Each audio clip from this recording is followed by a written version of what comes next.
The Adventures of Huckleberry Finn, Chapter 35. It would be most an hour yet till breakfast, so we left and struck down into the woods, because Tom said we got to have some light to see how to dig by, and a lantern makes too much and might get us into trouble, and what we must have was a lot of them rotten chunks that's called foxfire, and just makes a soft kind of glow when you lay them in a dark place. We fetched an armful and hid it in the weeds and sat down to rest, and Tom says, kind of dissatisfied, "Blame it, this whole thing is just as easy and awkward as it can be, and so it makes it so rotten difficult to get up a difficult plan. There ain't no night watchman to be drugged. Now there ought to be a watchman. There ain't even a dog to give a sleeping mixture to.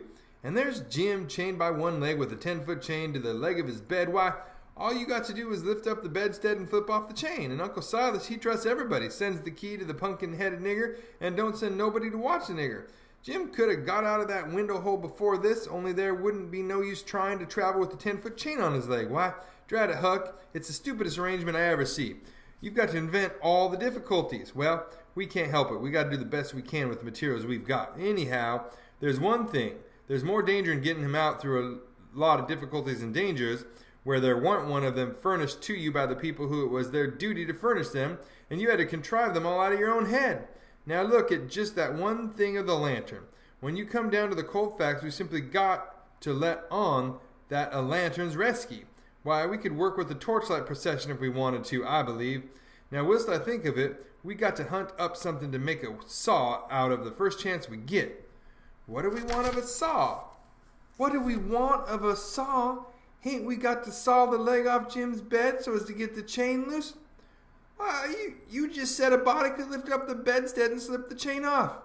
Well, if that ain't just like you, Huck Finn, you can get up the infant schooliest ways of going at a thing. Why, ain't you ever read any books at all? Baron Trank, nor Casanova, nor Buenvenuto Cellini, or Henry the Fourth, nor none of them heroes?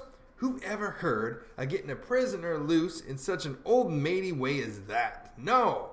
The way all the best authorities does is to saw the bed leg in two and leave it just so, and swallow the sawdust so it can't be found, and put some dirt and grease around the sawed place so the very keenest sensical can't see no sign of it being sawed, and thinks the bed leg is perfectly sound. Then the night you're ready, fetch the leg a kick, down she goes, slip off your chain, and there you are. Nothing to do but hit your rope ladder to the battlements, shin down it, break your leg in the moat because a rope ladder is 19 foot too short, you know, and there's your horses and your trusty vassals, and they scoop you up and fling you across the saddle, and away you go to your native Languedoc or Navarre or whatever it is. It's gaudy, Hook. I wish there was a moat to this cabin. If we get time, the night of the escape, we'll dig one. I says, what do we want of a moat when we're going to snake him out from under the cabin? But he never heard me. He had forgot me and everything else. He had his chin on his hand thinking. Pretty soon he sighs and shakes his head and sighs again and says, no, it wouldn't do. There ain't no necessity enough for it. For what? I says. Why, to saw Jim's leg off. He says, good land. I says, why, there ain't no necessity for it. And what would you want to saw his leg off for anyway? Well, some of the best authorities has done it. They couldn't get the chain off, so they just cut their hand off and shoved, and a leg would be better still. But we got to let that go. There ain't any necessity enough in this case, and besides, Jim's a nigger and wouldn't understand the reasons for it, and how it's the custom in Europe, so we'll let it go. But there's one thing. He can have a rope ladder. We can tear up sheets and make him a rope ladder easy enough, and we can send it to him in a pie. It's mostly done that way, and I've ate worse pies. Why, Tom Sawyer, how you talk? I says, Jim ain't got no use for a rope ladder. He has got a use for it. How you talk, you better say. You don't know nothing about it. He's got to have a rope ladder. They all do. What in the nation can he do with it? Do with it? He can hide it in his bed, can he? That's what they all do. And he's got to, too. Huck, you don't ever seem to want to do anything that's regular. You want to be starting something fresh all the time. Suppose he don't do nothing with it. Ain't it there in his bed for a clue after he's gone? And don't you reckon they'll all want clues? Of course they will. And you wouldn't leave them any? That would be a pretty how-do, wouldn't it? I never heard of such a thing. Well, I says, if it's in the regulation and he's got to have it, all right, let him have it. Because I don't wish to go back on no regulations, but there's one thing, Tom Sawyer, If we go tearing up our sheets to make Jim a rope ladder, we're going to get into trouble with Aunt Sally just as sure as you're born. Now, the way I look at it, a hickory bark ladder don't cost nothing and don't waste nothing, and it's just as good to load up a pie with and hide in thick straw as any rag ladder you can start. And as for Jim, he ain't had no experience, so he don't care what kind of... Oh, shucks, Huck Finn. If I was as ignorant as you, I'd keep still. That's what I'd do. Who ever heard of a state prisoner escaping by a hickory bark ladder? It's perfectly ridiculous.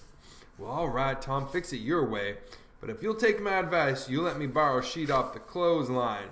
He said that would do. And that gave him another idea. And he says, borrow a shirt, too. What do we want of a shirt, Tom? Want it for Jim to keep a journal on. Journal your granny? Jim can't write. Suppose he can't write.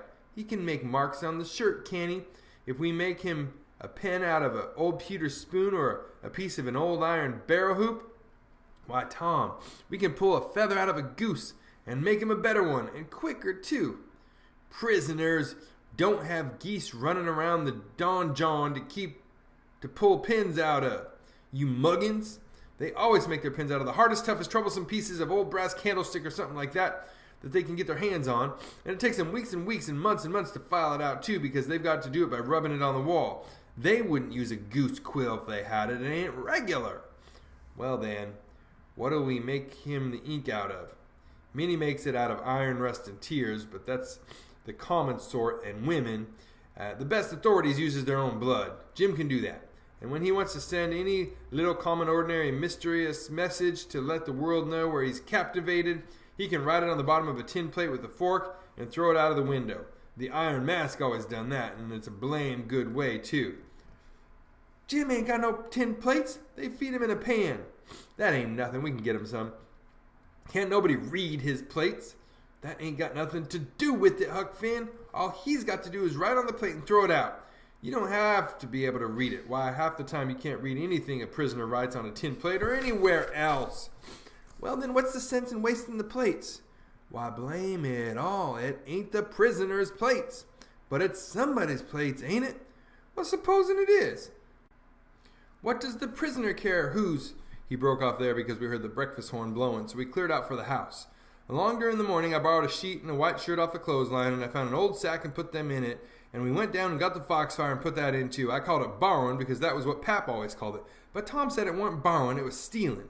He said we was representing prisoners, and prisoners don't care how they get a thing, so they get it, and nobody don't blame them for it either. It ain't no crime in a prisoner to steal the thing he needs to get away with, Tom said. It's his right.